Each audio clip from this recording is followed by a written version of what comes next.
விவிலியம் அறிவோம். வணக்கம் அன்பர்களே. இன்று நாம் அறிய போகும் பகுதி பவுல் ரோமியருக்கு எழுதிய திருமுகம், அதிகாரம் 16. நம் சகோதரியாகிய பெயிபாவை குறித்து நற்சான்று அளிக்க விரும்புகிறேன். இவர் கெங்கிரியாவில் இருக்கும் சபையில் திருத்தொண்டராய் இருக்கிறார். இறை மக்களுக்கு ஏற்றவாறு ஆண்டவரின் பெயரால் அவரை வரவேற்று அவருக்கு தேவையான உதவி செய்யுங்கள். ஏனெனில் அவரும் பலருக்கு உதவி செய்திருக்கிறார், எனக்கும் உதவி செய்திருக்கிறார். கிறிஸ்து இயேசுவுக்காக என்னோடு சேர்ந்து உழைக்கின்ற பிரிஸ்காவுக்கும் அக்கிலாவுக்கும் என் வாழ்த்து. அவர்கள் என் உயிரை காக்க தலை கொடுக்கவும் முன்வந்தார்கள். அவர்களுக்கு நான் நன்றி செலுத்த கடமைப்பட்டிருக்கிறேன். நான் மட்டுமல்ல, பிற இனத்து திருச்சபைகள் அனைத்துமே நன்றி செலுத்த கடமைப்பட்டிருக்கின்றன. அவர்கள் வீட்டில் கூடும் திருச்சபைக்கும் வாழ்த்து சொல்லுங்கள். என் அன்பார்ந்த எப்ப இனத்துக்கும் வாழ்த்து கூறுங்கள். ஆசியாவில் கிறிஸ்துவை முதல் ஏற்றுக்கொண்டவர் இவரே. உங்களுக்காக பாடுபட்டு உழைத்த மரியாவுக்கு வாழ்த்து தெரிவியுங்கள். என் உறவினர்களும் உடன் கைதிகளுமான அந்திரோனிக்கு, யூனியா ஆகியவர்களுக்கும் என் வாழ்த்துகள். திருத்தூதர்களுள் இவர்கள் பெயர் பெற்றவர்கள். இவர்கள் எனக்கு முன் கிறிஸ்தவர்கள் ஆனார்கள். ஆண்டவருக்கு உரியவரான என் அன்பார்ந்த அம்பிலியாத்துக்கு வாழ்த்துகள். கிறிஸ்துவுக்காக உழைக்கும் என் உடன் உழைப்பாளரான உர்பானுக்கும் என் அன்பார்ந்த ஸ்தாக்கிக்கும் வாழ்த்து சொல்லுங்கள். அப்பல்லுக்கும் என் வாழ்த்து. இவர் தகைமை வாய்ந்த ஒரு கிறிஸ்தவர். அரிஸ்தோபுல் குடும்பத்தைச் சேர்ந்தவர்களுக்கு வாழ்த்து தெரிவியுங்கள். என் உறவினரான எரோதியானுக்கு வாழ்த்து சொல்லுங்கள். நர்கிசு குடும்பத்தில் உள்ள ஆண்டவருடைய அடியார்களுக்கு என் வாழ்த்து. ஆண்டவருக்காக உழைக்கும் திரிபேனாவுக்கும் திரிபோசாவுக்கும் என் வாழ்த்து. அன்பார்ந்த பெர்சிக்கும் என் வாழ்த்துகள்.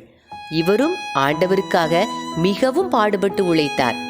ஆண்டவர் பணிக்கென தேர்ந்தெடுக்கப்பட்ட ரூபுக்கும் அவர் அன்னைக்கும் வாழ்த்து கூறுங்கள். அவருடைய அன்னை எனக்கும் அன்னை போன்றவர்.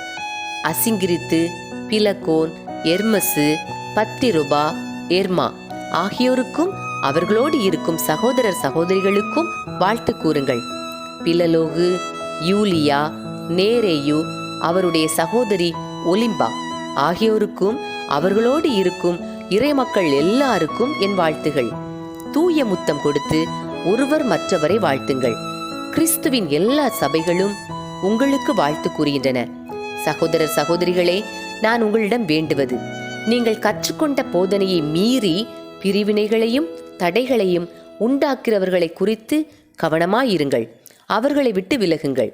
ஏனெனில் இத்தகையோர் நம் ஆண்டவர் கிறிஸ்துவுக்கு ஊழியம் செய்யவில்லை, தங்களுடைய வயிற்றுக்கே ஊழியம் செய்கிறார்கள். இவர்கள் இன்சொல் பேசி முகமன் கூறி கபடற்ற உள்ளத்தினரை ஏமாற்றுகின்றனர். நீங்கள் நற்செய்தியை பின்பற்றி வாழ்கிறீர்கள் என்பது எல்லாருக்கும் தெரிந்திருக்கிறது. எனவே உங்களை குறித்து மகிழ்ச்சி அடைகிறேன். எனினும் நீங்கள் நன்மை செய்வதில் ஞானம் உடையவர்களாயும் தீமை என்றால் என்ன என்றே தெரியாத கபடற்றவர்களாயும் இருக்க வேண்டும் என விளைகிறேன். அமைதி தரும் கடவுள் சாத்தானை உங்கள் காலடியில் நசுக்கி போடுவார். நம் ஆண்டவர் இயேசுவின் அருள் உங்களோடு இருப்பதாக. என் உடன் உழைப்பாளரான திமோத்தேயுவும் என் உறவினர்களான லூகியு, யாசோன், சோசிபத்தர் ஆகியோரும் உங்களுக்கு வாழ்த்து கூறுகின்றனர். இந்த திருமுகத்தை எழுதி கொடுத்த தெர்த்தியுவாகிய நான் ஆண்டவருக்கு உரியவன் என்னும் முறையில் உங்களுக்கு வாழ்த்து கூறுகிறேன்.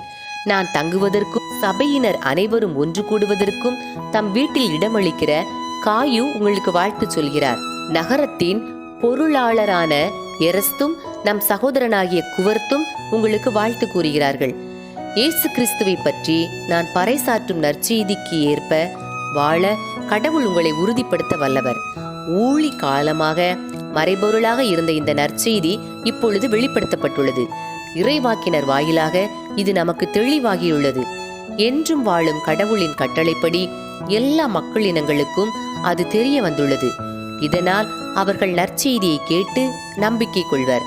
ஞானமே உருவாகிய கடவுள் ஒருவருக்கே இயேசு கிறிஸ்துவின் வழியாய் என்றென்றும் மாட்சி உரித்தாகுக.